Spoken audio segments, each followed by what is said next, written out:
In other crucial news, India's economy is estimated to slow to a four-year low in 2024-25 due to moderation in manufacturing and sluggish investment, while robust growth in the farm sector is expected to provide some support and help boost rural consumption.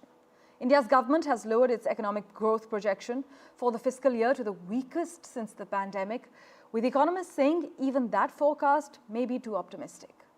But India's economy is set for the weakest growth since the pandemic, and one must note that some economists are arguing that this growth projection might be a little ambitious. Pallavi Nahata has the details for us.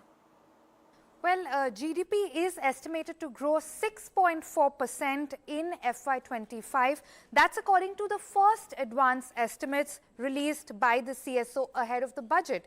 Now, this is compared to a provisional estimate of 8.2% for the previous fiscal year.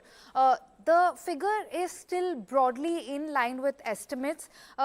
GDP growth was, however, projected a tad above this estimate at 6.6% by India's central bank, which had previously projected growth at 7.2% before revising that down to 6.6%.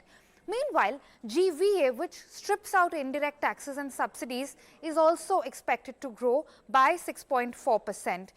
Nominal GDP, which will be used as the base for the upcoming budget, is estimated to grow by 9.7%. That's compared to about 9.6% we'd seen in the last fiscal year.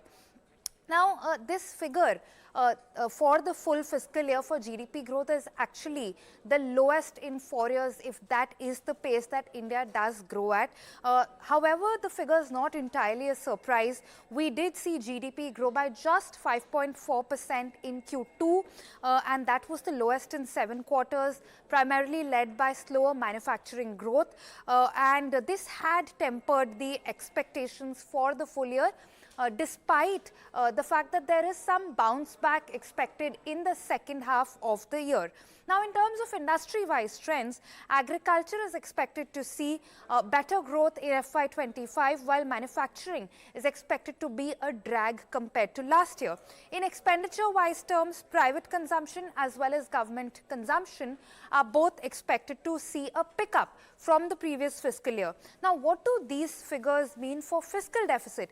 Well, despite the fact that nominal GDP growth is expected to be a tad lower than what the government had expected in the budget, the fact that we're also seeing lower spending by the government, especially on capex, does mean that fiscal deficit might still come in a tad lower than the government's target.